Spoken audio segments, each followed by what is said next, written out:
Hello and welcome everyone. So today I'm going to show you how you can use the workflows feature of Dume.ai to create really complicated and good workflows. So to do that I'm going to first show you how you can use the nodes to build a workflow. So I'm going to give you an overview of on the all the nodes that we have and what are the features and what are the functionalities they support, so that it will help you build really good workflows. Alright, so let's get started. To do this, we'll be using an already existing workflow, and I will be just going through the each and every node that we have and how they are used and what are their use cases and when you can use them. So the first one is going to be the input node. So this is where the workflow starts, and here you need to mention the inputs that you require for building the workflow. So here, as you can see, this particular workflow does brand monitoring. For that, it needs the brand name and brand keywords. So you can easily come over here and add your particular input fields that is required to run the workflow. So in this case, I have added two variables which are brand name and keywords, and you can add more. So you can come over here and enter the field name, enter the description of what it do, and you can also specify a default value so that they'll be picked in case the user never specifies anything. Apart from this, you can also separate different types of you can declare different types of fields, which can be text, number, boolean, or you can even select a drop down so that user has an option to select from a specific bunch of options. So this is what the input field does. It allows you to take input for running a workflow, and this is the starting step of the workflow. Every workflow should start with an input node, and yeah, so this is what the input node does. It allows you to fetch input from the user and use those variables later inside the workflow. Cool, moving on. Once you have the input, I will just go through the all the nodes that are present one by one. So the next one is the LLM node, and as you can see here, this is an LLM node, and what it does is it allows you to generate some kind of output from the LLM, and you can specify a set of prompt. For example, in this case I am specifying it to generate a list of queries that can be searched for a particular brand, which should be in terms of social media, which should also contain news sites and any forms and communities. So what this will do is this will use the AI's intelligence, and it will generate a structured output that we require for like getting processed in the next steps. So yeah, this is what the LLM node does. It allows you to create like a text output or even a structured output. So you can come over here and mention what kind of you can mention the schema of what kind of output you want, and the LLM will be able to generate it. There are also some toggles, like if you want it to reply based on your personalization. So the LLM has some idea of you based on your previous chats and stuff, and it can also use those details to reply to you. But if you turn this on, then even those your personalized stuff is also used. And let me just unpublish this, only then it will be editable. And if you just come over here and if you enable it, then the LLM will, along with this prompt, it will also use your personalized nature of what kind of profession you are in and what kind of job you do. It will reply based on that. So you can use this personalization feature as well. Then we have another toggle called error handling. You can use this error handling to make the workflow stop in case this particular node breaks or something happens with the node. So you can turn this feature on so that the entire workflow stops if something goes wrong over here. General errors, like if suppose you are mentioning a variable over here that doesn't exist, so the workflow might break. So that is one of the case. So yeah, you can specify your message over here to the LLM node, and that will be used to process, and the output can be written in a structured or in a text format. This is what the LLM node does. Cool. So moving on, we'll go to the next node, which is the tool node, and the tool node helps you connect your connect your data to the external world, which can be in forms of integration or in forms of default tools that we provide. So you can use the tools that we provide, such as you can use the integrations that we provide, such as Google Sheet, Jira, Google Docs. So these are the integrations that I have already connected, and I can use these integrations to do a bunch of stuff. For example, if my LLM has provided me a good blog post, so I can use the Google Docs integration, and I can use the create Google Sheet tool inside this to create a Google Sheet. And I need to just like specify it that whatever output came from the this this LLM node, just use that and create a blog post out of it. So you can do it. You just need to specify the content that came from the previous node. You can just do it via using the backslash, and it will give an option for selecting any of the results from the previous node. So you can use that as a variable and fetch that into an put that into an LLM, and the LLM will process that particular data. And it will also call this tool, which is in our case create Google Doc, and it just needs the title and the content. So it will figure out the title and content from the data we are providing, and it will create a Google Sheet for you. Similarly, you can use any of the integrations provided based on your use case. And we also have an option to provide users with an option to select like some default tools that we provide, which includes a web search, so that you can do a generic web search on any of the queries. Then you can also like search for people. This also we have created, where it goes through searches for the people through their LinkedIn and any other social media platforms, and it tries to gather some data for that person. Then we have the send email notification. This is helpful if you're building a workflow that where you need to notify something, the outcome of the workflow or anything like that, or if you want to set up some alerts using workflows, you can use this. So this will just require the email and the subject, and it will be able to send a email to the required whatever is the to field. So these are the tools that we provide out of the box, which you can use, and you don't need to integrate anything to use the app default tools.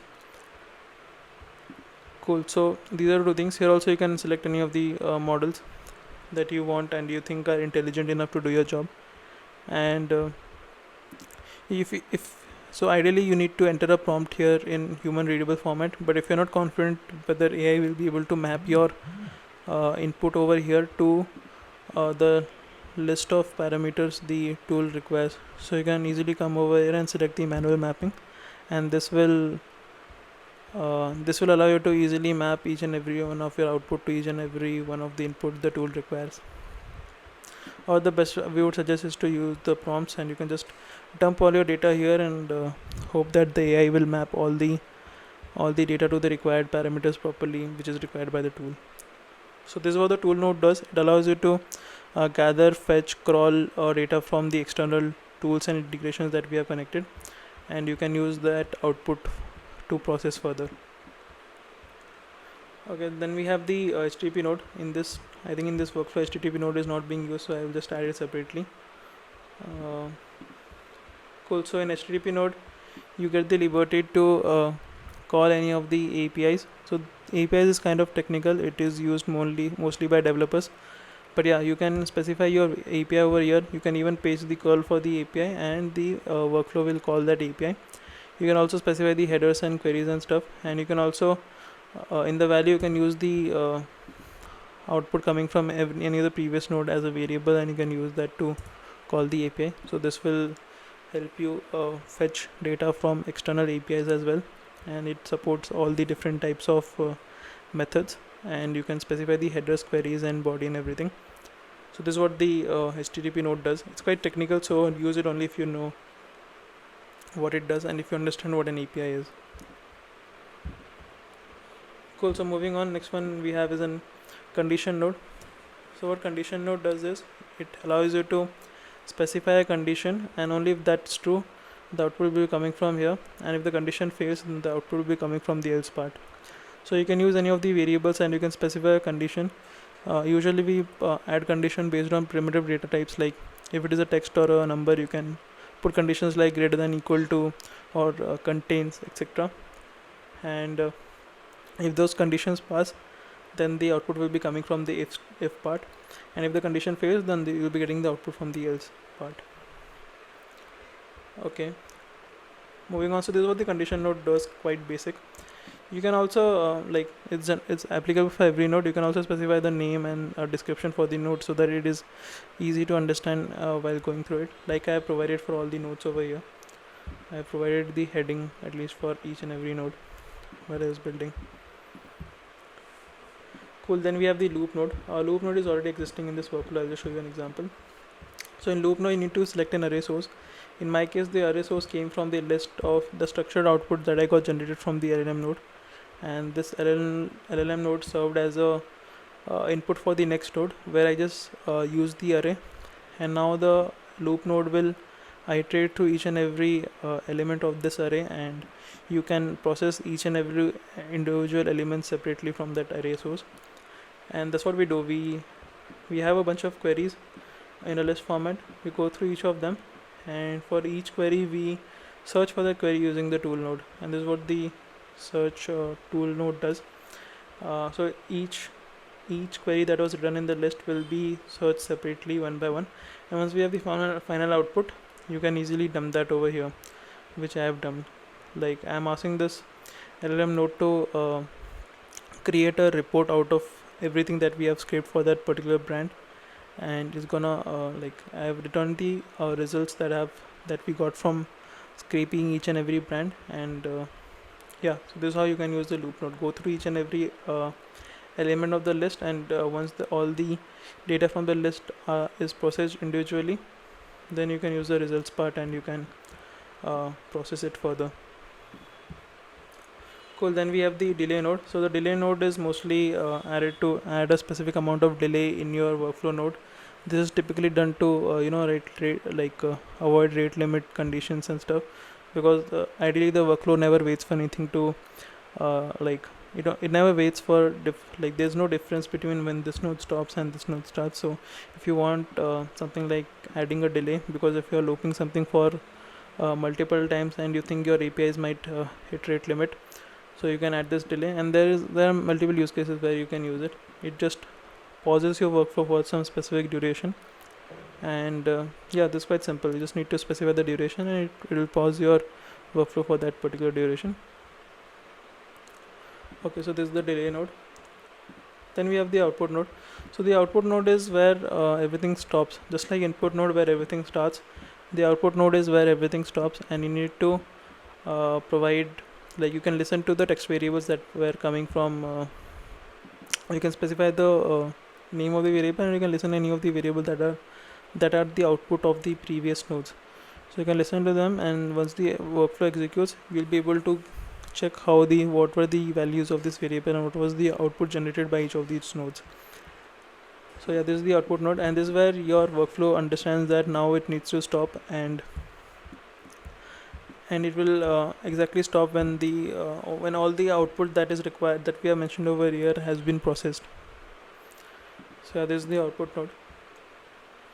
Then we have a notes node. This is just for description purposes. If you want someone to be able to read and understand what this node does, you can write a note over here, and this is just a very it doesn't have any functionality as such, but it helps you tag some description for every node so that it is more readable and human friendly. This is what the node does. Then we have the template node.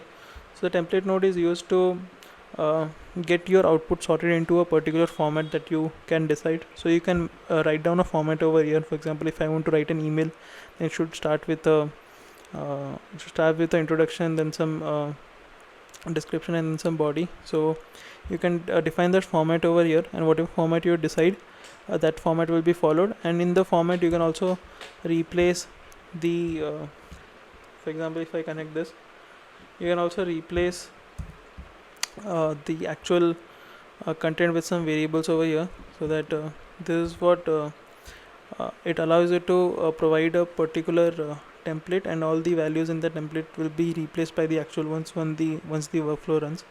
So this is the main motive of the template node. If you read over here, you can choose to generate the template of the content, so that when it is executed by the AI, all the fields in that are replaced.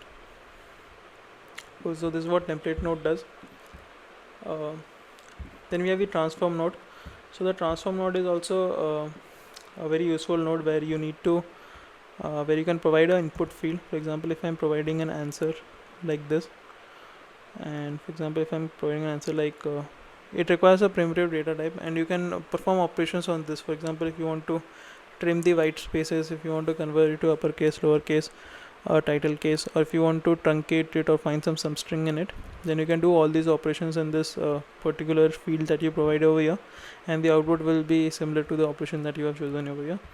And yeah, so this is what the transform node does. It helps you transform the data into a specific format that you want.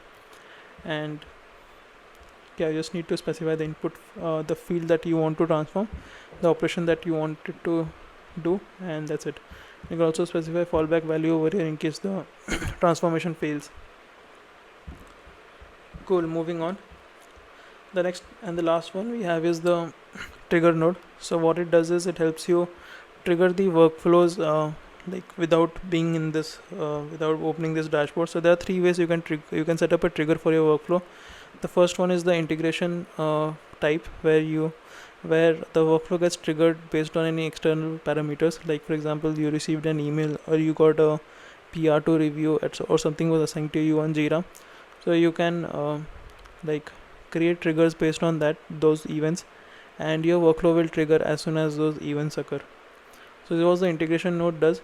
For now we support only Gmail as of now. So if you come over here and select Gmail, you need to select the account that you have selected, and this account will be then used to create a trigger. Next one we have is the webhook node. The webhook node allows you to trigger the workflows from an API. We provide a webhook URL which you can use to call this API, and all the inputs that are required by the API is specified inside the body of the curl, and you can use this webhook to trigger workflows from your systems and from any other system by just calling this webhook we provide.